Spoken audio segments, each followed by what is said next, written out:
Did anyone ever tell you the brutal truth about life after 80? Crossing into your 80s brings a quiet shift that few people talk about. Not the surface-level stuff like birthdays or slower mornings, but the deeper, often unspoken changes. It's a time filled with both wisdom and loss, presence and distance, deep peace, and sometimes deep loneliness. And if you're not prepared for some of those shifts, they can catch you off guard, leaving you wondering, why didn't someone tell me? In this video, we're walking through 5 brutal realities of life after 80. Not to scare you, not to depress you, but to offer clarity. Because when you see these things coming, you're no longer at their mercy. You can prepare for them, and you can meet them with strength instead of surprise. We'll talk about the shrinking circles, the body that doesn't bounce back the way it used to, the creeping dependence that feels uncomfortable even when it's necessary, the quiet way society starts to overlook you, and that strange ache that shows up when old. Regrets meet too much time and too little purpose. Stay with us until the end, because while some of these truths may feel heavy, they also open the door to something powerful.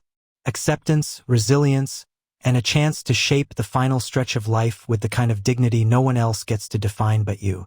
Let's talk about what really happens after 80 and how you can walk through it with open eyes. You wake up one morning and realize the phone doesn't ring like it used to.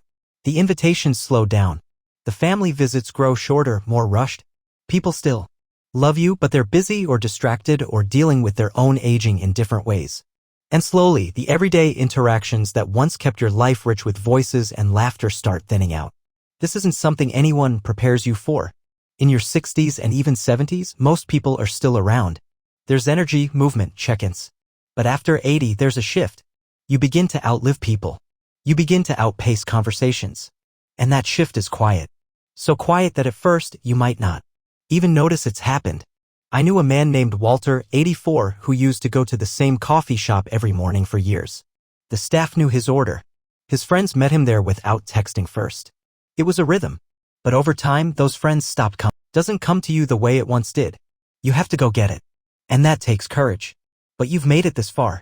You already have that courage in you. Number 2, a body that stops bouncing back.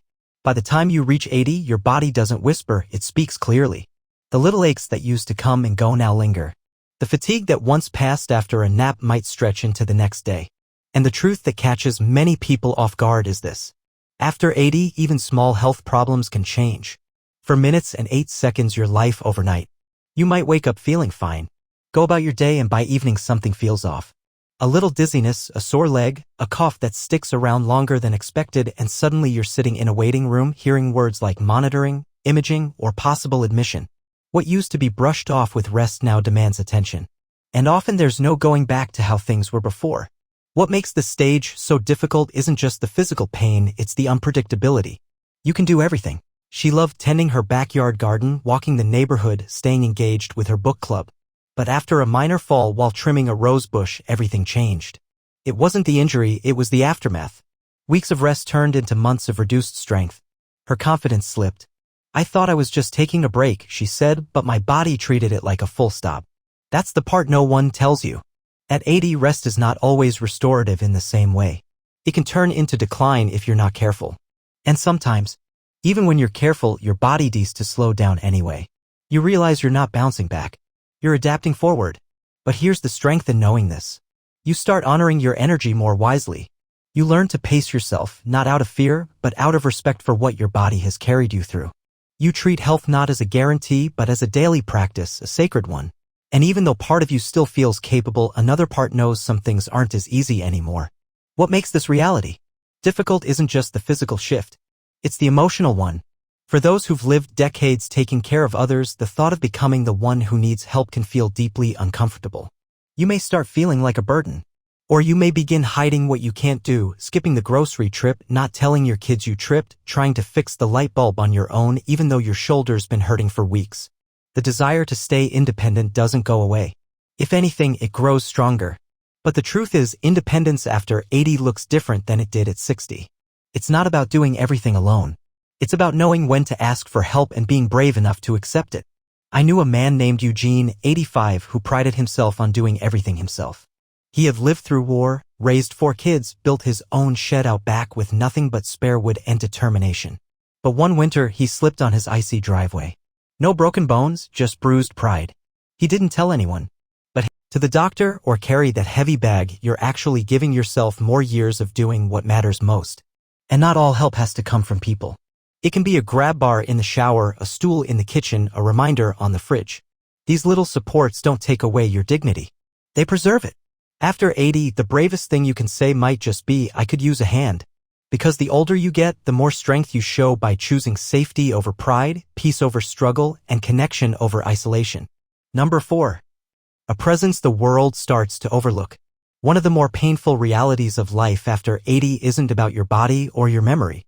It's about your presence. Slowly, you begin to feel invisible. Not to the people who love you, maybe, but to the world at large. The cashier looks past you to the person behind you. The doctor talks to your adult child instead of you. The server at the restaurant assumes you can't hear or think or decide for yourself. It's subtle at first, then it becomes more frequent. Thank you for joining us today. We'd love to hear from you.